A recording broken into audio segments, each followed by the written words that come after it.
ნახეთ როგორი მაგარი ხალხი არიან ქართველები. ეს იყო ყველაზე აქ იყო.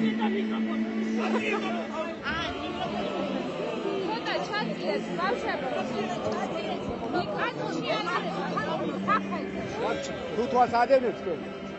ისი შემდგომ სადაც ჩვენ პირველი დემონსტრაცია ჩავატარეთ. ქუთაისი იყო ამათთვის ძალიან პრინციპული და ეხლა ყველაზე პრინციპული იყო გორი.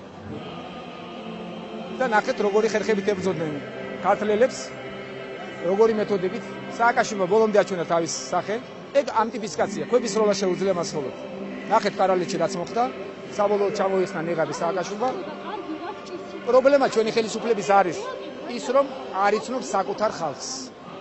მით უმეტეს არ იცნობს სააკაშვილი ქართველებს. ქართველები ძალიან ჯიუტი და გაუტეხილი ხალხია. მეომარი ხალხია და აი ნახეთ, რაც მოხდა. უამრავი მაგალითი მოუყვანე იმის, მაგათ თუ გონება აქვს, რომ დააფიქსდნენ და გადააფასონ თავისი პოზიცია. მე თავში ვეუბნებოდი, რომ ესენი არ იცნობენ ქართულ ხალხს. მით უმეტეს არ იციან კუთხეების მიხედვით ვინ არის ვინ და არ იცნობენ ქართველებს. აი ეგ გქონდათ, რომ ქართლს გადეხავს სააკაშვილი. არც ისტორია იციან, არაფერი არ იციან. ქართლის გადეხვა როგორ შეიძლება ქართველი ესე იოლად გადეხვა და აი ნახეთ რა მოხდა. რამდენად ძლიერი მოხდა იყო და რამდენი ხალხი მოვიდა. ეს არის რეალობა. მე მინდა მათ კიდევ ერთხელ მოვუწოდოთ, რომ დაუბრუნდნენ კანონიერებას. ნუ დაწვავენ ხიდებს. მათ აღარ შეუძლიათ ქართული ხალხის გადაყოლება. ქართულ ხალხს ჩვენი კოალიციის სახით გაუჩნდა წინამძღოლი და გაუჩნდა სწორი წინამძღოლი და ვეღარ აურევენ გზას ქართულ ხალხს და საქართველოს. მე მიმართავ ხელისუფლებას და ხელისუფლების ხარდამჭერებს. მოეფერონ საკუთარ თავს, გაუფრთხილდნენ საკუთარ მომავალს. მე არ მინდა რომ ვინმე ზედმეტად დაისაჯოს და ვინმეს მომავალი გაუგვისდეს. ნუ დაწვავენ ხიდებს, დაინახონ სად არის ქართული ხალხი და რა სურვილები აქვს მათ. მე მგონი აქ უფრო გაიგო. ოცნება რომელიც აი ქცევის წესებს ეხება და ნაციონალურმა მოძრაობამ გამოაცხადა. ნაციონალური მოძრაობისგან ქართულმა ხალხმა ჩვენ ვისწავლეთ რის სწავლაც შეიძლებოდა. ვასწავლეს ხვების სროლა და მე მათგან მოწოდებულს არაფერს სერიოზულად არ ვგებულობ. ჩვენ ქართველებს და საქართველოს მოსახლეობას ეს შედა ქართლში ვარ და ქართველობა გულისხმობს საქართველოს მოსახლეობას, მაგრამ მე მაინც მინდა ამას ხაზი გაუსვა, რომ არავის არ ეგონოს, რომ ეთნიკური უმცირესობებს ჩვენ ვაგნებთ და მასწავლებს ყველას ერთად ქართველებად გამოსვლით და ერთ-ერთი დავასრულო არ დამისრულებია. კითხვაზე რომ უპასუხო, რომ ნაციონალურ მოძრაობამ აჩვენა სახე. ეს არის იდეოლოგი, რომელსაც შეუძლია შეურაცხყოფები მიაყენოს, დააპირისპიროს ერთმანეთს ქართული ხალხი, გაახლიჩოს და დედისგინება ასწავლოს და ზონდერ ბრიგადებად გამოზარდოს. შესაბამისად, მათგან მაგალითებს ჩვენ არ ავიღებთ. ჩვენ თვითონ მოახერხებთ ჩამოაყალიბოთ და ვასწავლოთ. მე არ წამიკითხავს და არ დამიზუსტებია, მაგრამ მაგათი ინიციატივა და კოდექსი, მაგათი კოდექსი არის რაც კარალეთში გააკეთეს. ჩვენ ვიცით რა არის ადამიანობის კოდექსი. და ხების მოწერის შემთხვევაში ეს გამორიცხავს მსგავს ინციდენტებს. დაცვის ერთგვარი მექანიზმია. რაც საჭიროა, ჩვენ არ გვინდა დაპირისპირება იყოს ქვეყანაში. თუ ამაზე მოწოდება იქნება, აუცილებლად შევერთებით. ინციდენტს საკუთარ განცხადებებს, რომ ომი ქართულმა მხარემ დაიწყო, მით უმეტეს დღეს უკვე ეს აღარ გიხსენებიათ გორელებთან, რომ ომი ქართულმა მხარემ დაიწყო რა. კარგად წაიკითხეთ, რასაც ვამბობ. კარგად მოусმინეთ, როგორც ვამბობ. საქართველოს ამბობდით ახლა ქართული მხარე დაიძახეთ. ხელისუფლებამ იმის შემდგომ, როდესაც ეს გააკეთა სააკაშვილმა. ეს არის მისი უგუნური ქმედების შედეგი მხოლოდ და მე შესანდობარს და სამძიმარს გიცხადებ თქვენ.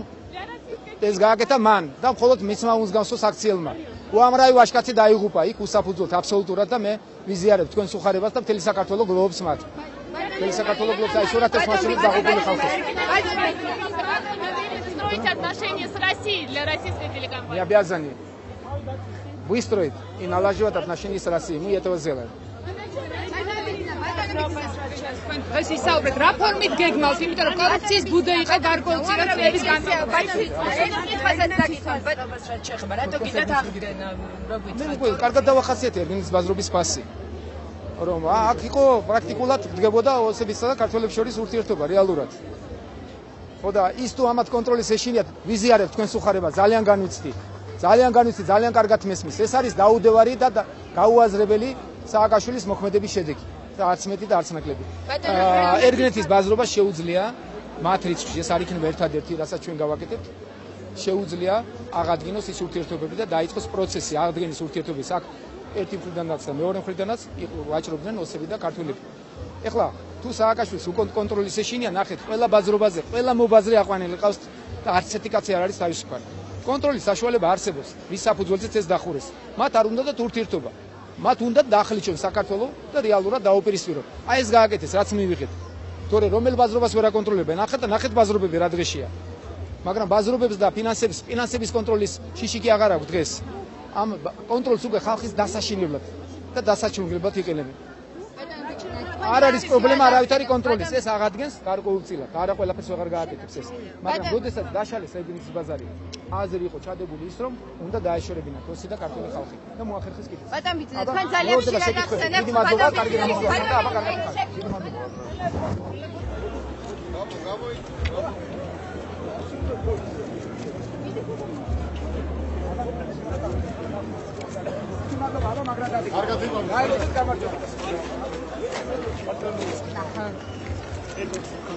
იო, კარილელი, ვახსოვს როგორია? აი, გასვენაში. დიდი მადლობა. დიდი მადლობა. ბატონო, თქვენი ვალიდან საერთოდ ვერ ამოვა.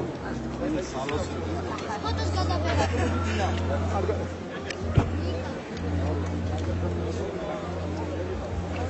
გადავიღე. იკა.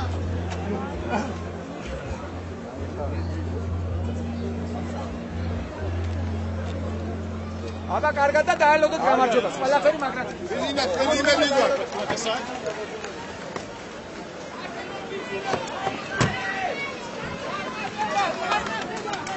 ბრავო!